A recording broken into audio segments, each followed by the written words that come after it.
outro dia, o Carla, Débora não estava aqui, mas a gente conversava sobre um número que é absolutamente espantoso. 4 trilhões de reais. 4 trilhões de reais é um número. Mais da metade do PIB brasileiro. Em debates, em discussões tributárias nos tribunais brasileiros. 4 trilhões de reais. Você fica pensando, se você tem um sistema que gera uma demanda nos tribunais do tamanho de 4 trilhões de reais, você tem um grande problema. E a gente falou sobre isso, depois a gente trocou de assunto e eu fiquei com esse número na cabeça. 4 trilhões de reais, 4 trilhões de reais. Gente, o orçamento da saúde está na casa dos 120 bilhões de reais. O orçamento da educação está na casa dos 100 bilhões de reais. Então, você soma os dois, dá 200. Dá 20 anos do orçamento da saúde e da educação estão sendo debatidos neste momento nos tribunais brasileiros, no campo das discussões tributárias. E o que são essas discussões tributárias? O Estado cobrando de um contribuinte que acha que não tem que pagar, e o Estado acha que ele tem que pagar. O contribuinte que recebeu uma notificação adicionada a uma multa que deu um valor monumental que ele acha que ele não tem que pagar e o Estado quer que ele pague. Aí tem o Estado brigando com a União, né?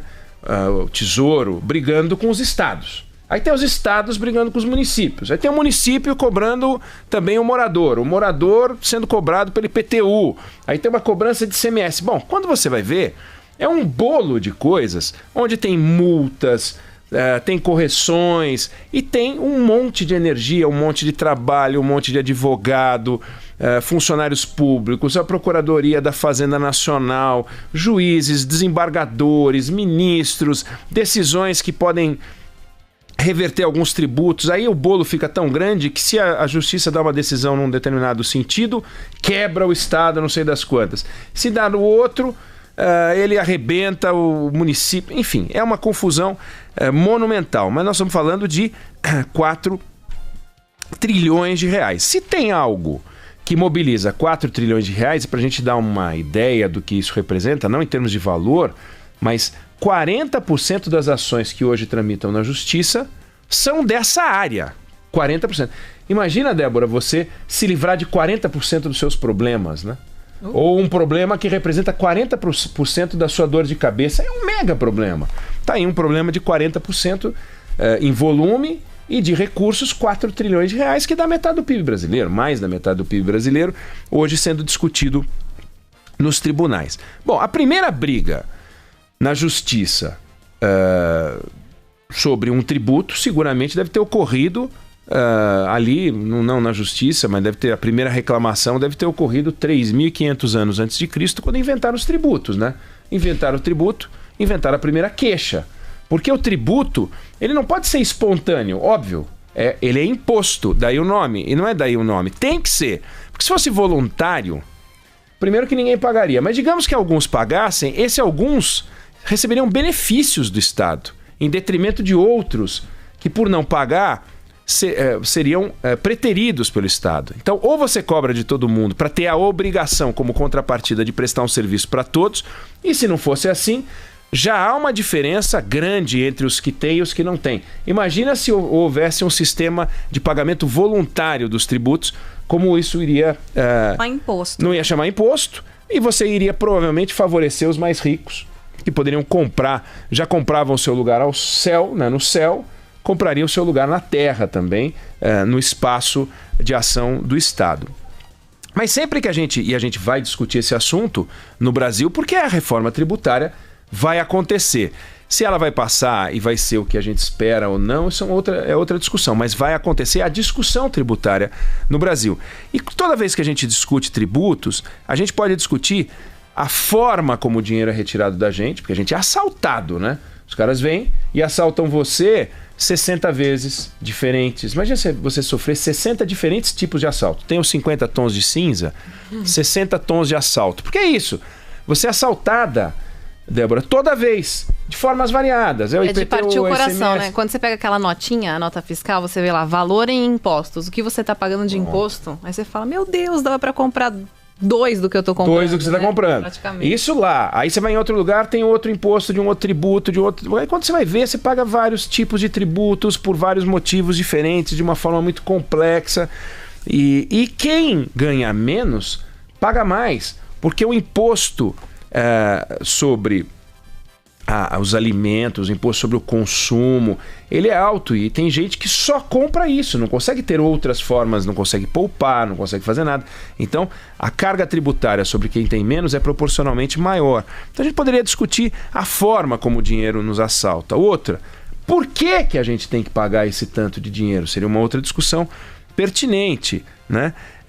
Por que o dinheiro ele sai mais de uns bolsos do que de outros bolsos? É outra discussão que também é pertinente. A gente poderia discutir a eficiência do serviço público, a gente poderia discutir a eficiência da arrecadação, né? A gente poderia discutir também um conceito que é justiça tributária, né? É justo, o sistema que a gente tem hoje no Brasil é justo. Então, se a gente começar a discutir as razões pelas quais a gente tem que fazer uma reforma tributária ou as várias circunstâncias da reforma tributária, é uma conversa que não tem fim. Mas tem um lado dessa conversa que ela é muito objetiva, que é a maneira como a realidade tributária prejudica a nossa produtividade.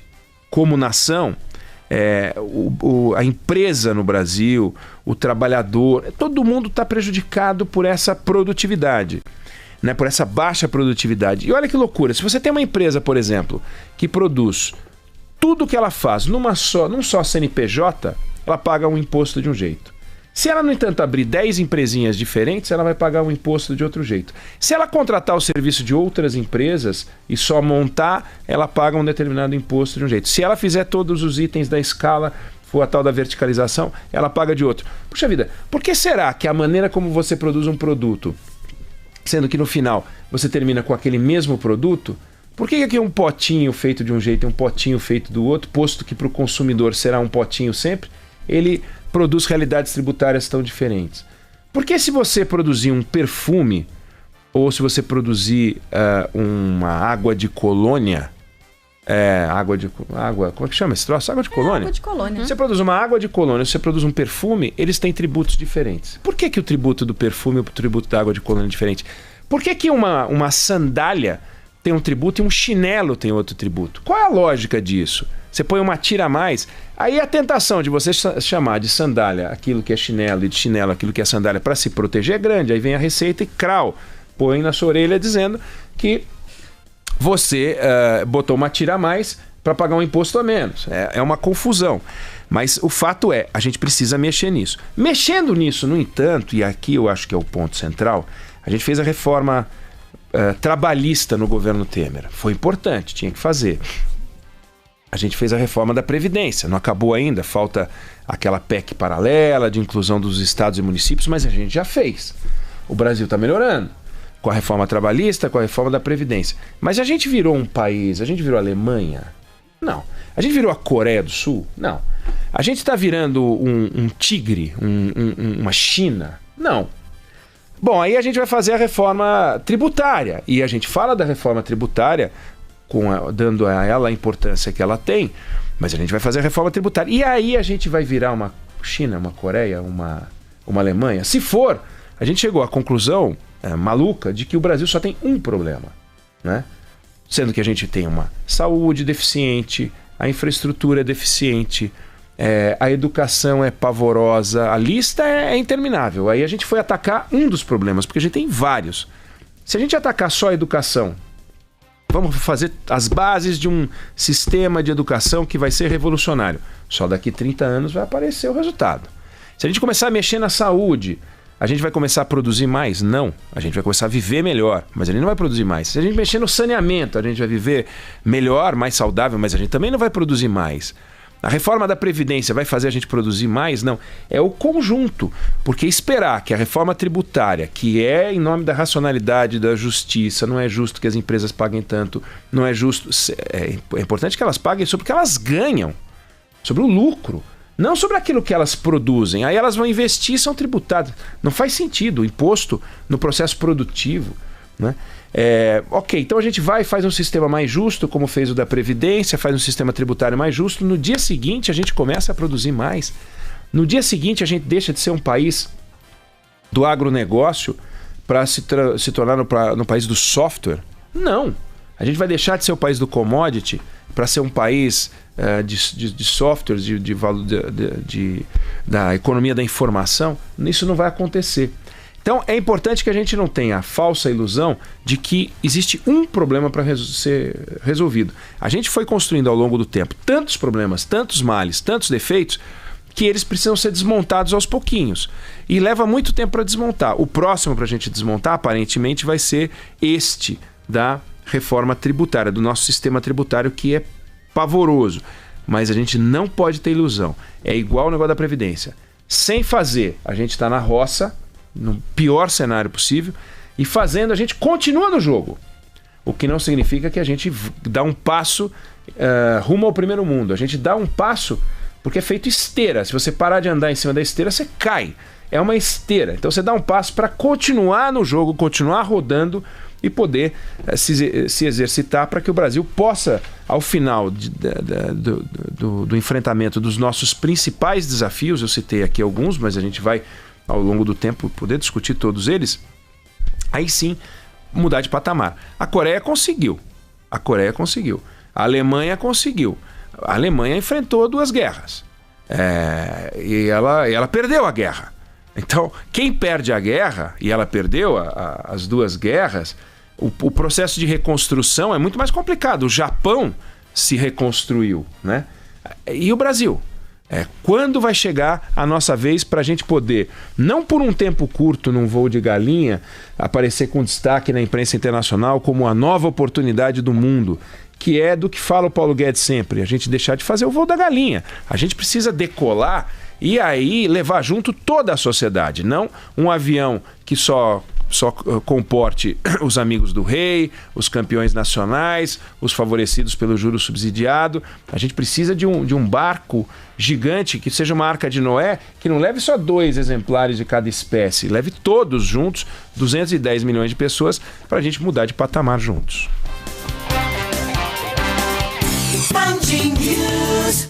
Imbra Blindados, uma empresa com mais de 30 anos no mercado, homologada pelas principais montadoras. Traz no seu DNA qualidade e proteção à vida. Produz o vidro Space Glass com tecnologia exclusiva que garante 10 anos contra a delaminação. Venha nos visitar em nosso novo showroom e conhecer esse novo conceito, conforto, requinte e atenção aos detalhes. Avenida Europa 459, o endereço da sua segurança. Acesse imbrablindados.com.br.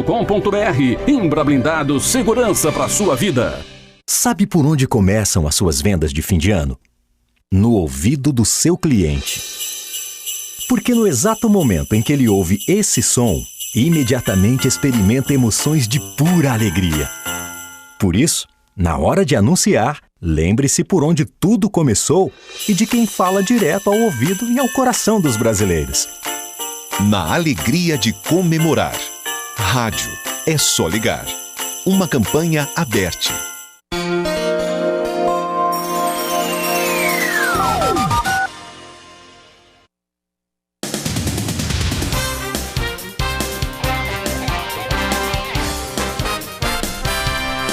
Eduardo Eneg, lembra que ontem, mais ou menos nesse horário, a gente falava sobre o Uber Favela? Lembro. A Débora Alfano não estava aqui, não. Mas enfim... Falamos no Alta Frequência também. No fim do Nós dia. É que nós estávamos lá também. Então, é um caso muito curioso.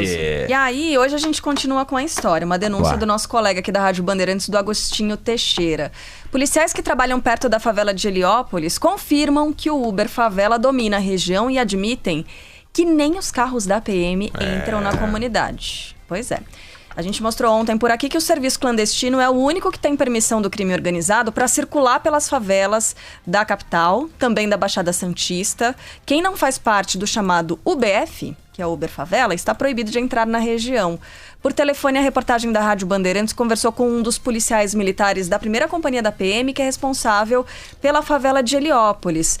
Sem saber que estava sendo gravado, o agente confirmou que o Uber Favela domina a comunidade. Eu também já ouvi falar isso, que tem os Uber Favela que podem rodar assim dentro da favela e tem uns que não podem. Então, tanto aqui como em Diadema, é muito difícil, pode estar lá quem conhece. porque até a viatura não entra aí dentro, então é só quem conhece mesmo, entendeu? Justamente o que a gente falava ontem também, né? O que esses locais têm em comum? A ausência do Estado, da presença do Estado. E é isso, nem mesmo o policial, uma viatura sozinha consegue fazer o policiamento. A gente observa em comunidades violentas ou muito grandes, né, muito populosas, muito densas, por exemplo, do Perialto na zona norte de São Paulo. Você não encontra uma viatura sozinha. São algumas viaturas que fazem operações, porque o policial sozinho, nesses locais, muitas vezes se sente vulnerável. Uma moradora de Heliópolis, que preferiu não ser identificada, reclamou que a polícia sabe da irregularidade, mas não toma providências. O ponto dele é lá dentro da favela. A polícia fecha os olhos, ninguém vê. Se a polícia passa ali do lado, só tem ele lá. Não concorre, não tem como. Porque ele é amigo dos irmãos. É o povo do PCC. E os irmãos não deixam, né? Não pode ter concorrência. Questionada, a Secretaria da Segurança Pública disse apenas que reforçou o policiamento em áreas com mais casos de roubos e furtos de carros. Como mostramos ontem, a entrada do crime organizado no setor de transportes coincide com o aumento da violência, né? Só em setembro, 4 motoristas de aplicativo foram mortos. Profissionais da categoria participaram de uma audiência pública na Assembleia Legislativa pedindo mais segurança, mas nenhuma providência foi tomada até agora, segundo esses profissionais. Olha, toda vez que a gente ouve os políticos falando sobre o problema da segurança nas campanhas, nos debates eleitorais ou mesmo dando satisfações para a sociedade, a impressão que dá é que eles tentam minimizar o tamanho do problema, que é a segurança e mais a forma como setores físicos do estado de São Paulo, da cidade de São Paulo e de outras regiões do Brasil também, foram privatizadas, tomadas pelo narcotráfico. E tentam diminuir porque senão eles têm que admitir que naquele setor eles também não têm condições de tocar as coisas, como a gente consegue ver na saúde, como a gente consegue ver em outras áreas. Então, falta creche numa quantidade absurda. Falta, por exemplo, a gente consegue diagnosticar rapidamente um câncer de mama, e o Brasil é destaque em diagnóstico precoce de câncer de mama, mas e para iniciar o tratamento? Não consegue. Então você diagnostica rápido, mas não consegue iniciar o tratamento. Então a gente é muito melhor no diagnóstico do que alguns países admirados, só que a gente não consegue ser admirável para iniciar o tratamento. A gente está numa batalha difícil de enfrentar nesse campo. Na área de segurança é muito semelhante, só que dá medo, um medo diferente. Se você começa a falar, olha, tem uma área em São Paulo, tem uma área no Rio de Janeiro, tem uma área em Belo Horizonte, que a gente não pode entrar. Você já viu algum governante falar isso? Eu não posso entrar lá. Não admite. Não admite. Ele diz o seguinte: com tecnologia, com armas, estamos enfrentando cada vez melhor. São Paulo mais segura. São Paulo cada vez mais blá, blá, blá, blá, blá, blá, blá. Isso em todos os estados. Os governadores falam a mesma coisa. Até há avanços que precisam ser registrados. Mas neste campo aqui, se houvesse um avanço, o Uber Favela teria sido fechado. Ele não teria surgido, ele teria encerrado. Então a notícia aqui do Agostinho seria: noticiamos o encerramento das atividades do Uber Favela, dado o trabalho extraordinário da polícia para combater esse tipo de organização. O que a gente não consegue. É uma batalha difícil, tem que admitir que é difícil, a começar pelo Estado, os governantes que não admitem. Não admitem e a gente não tem coleta, entrega de de produtos. Você tem regiões no Rio de Janeiro em que não se entrega, o caminhão não leva coisas para aquela loja, porque senão vai ser roubado.